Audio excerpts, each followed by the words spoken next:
quando aquele homem abusou de mim sexualmente, eu cheguei na minha casa chorando. Eu quis compartilhar com meu pai a minha dor. Meu pai estava bêbado, deitado no sofá. Cadê o meu pai? Cadê o meu amigo?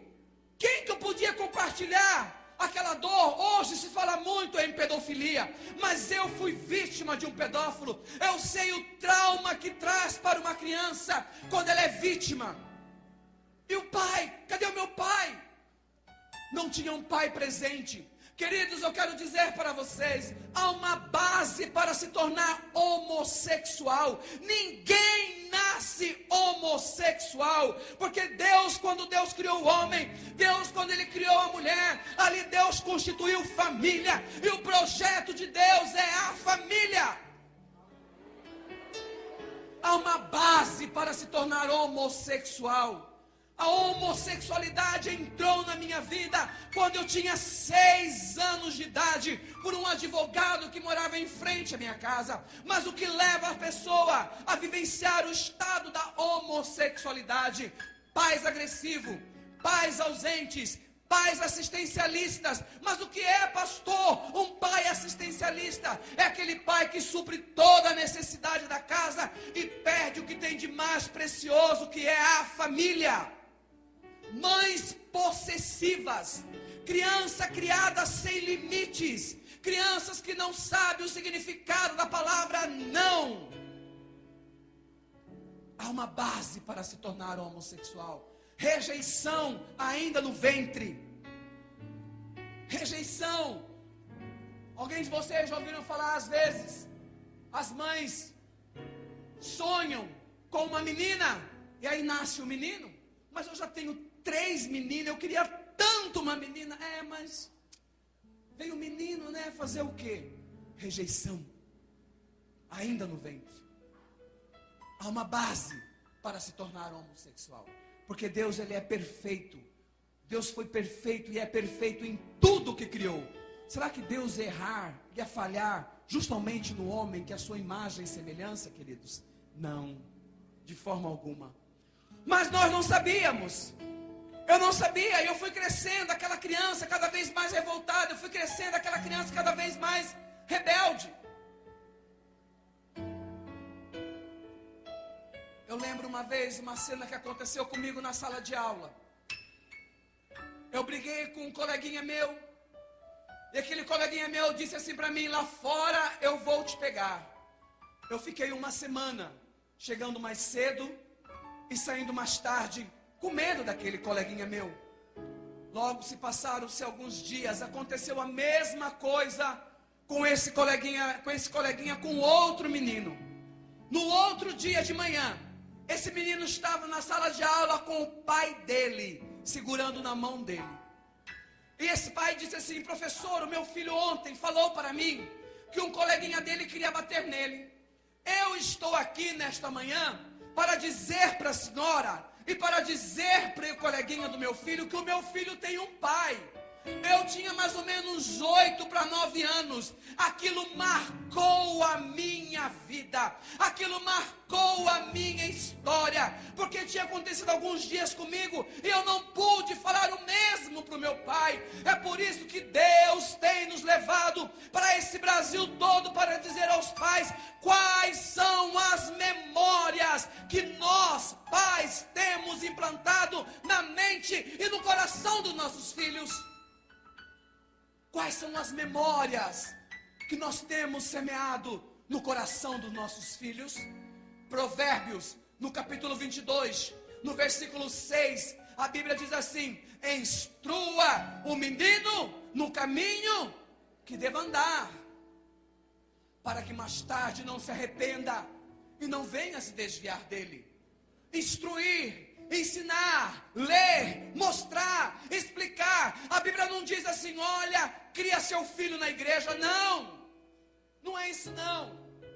Eu já atendi vários filhos de líderes que estão vivenciando a homossexualidade. Em Goiás, eu atendi um rapaz, filho de um pastor, que estava vivenciando a homossexualidade. E o pai não sabia por quê.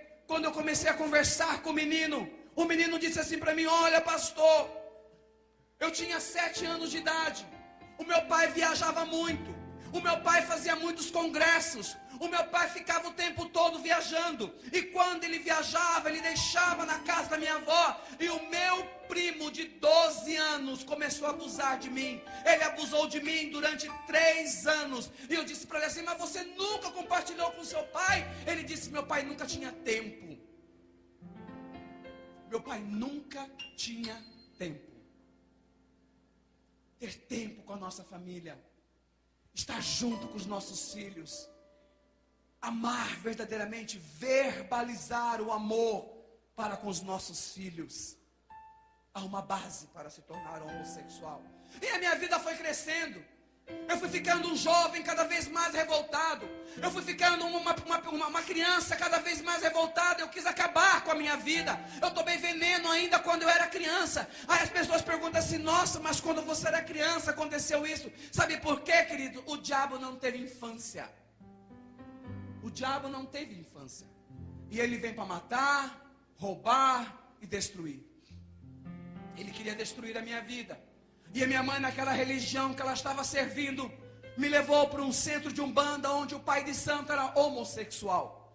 E ali foi feito um pacto no cemitério comigo, onde foi derramado sangue de animais sobre a minha cabeça. E disseram para minha mãe que eu tinha algum da direita e que eu tinha algum da esquerda, que hoje eu sei que era tudo demônio do mesmo jeito. E falaram para minha mãe que eu tinha que me desenvolver, e que eu tinha uma grande missão aqui na terra. E nós começamos a frequentar um outro terreiro de umbanda. E nesse terreiro de umbanda veio uma mãe de santo de Campo Grande, Mato Grosso. E essa mulher falou que tinha que fazer um trabalho mais específico com a minha vida. E essa mulher me levou para Campo Grande. Só que antes disso, queridos, antes de tudo acontecer, ao lado da minha casa morava uma senhora evangélica, a Dona Teresa. Aleluia.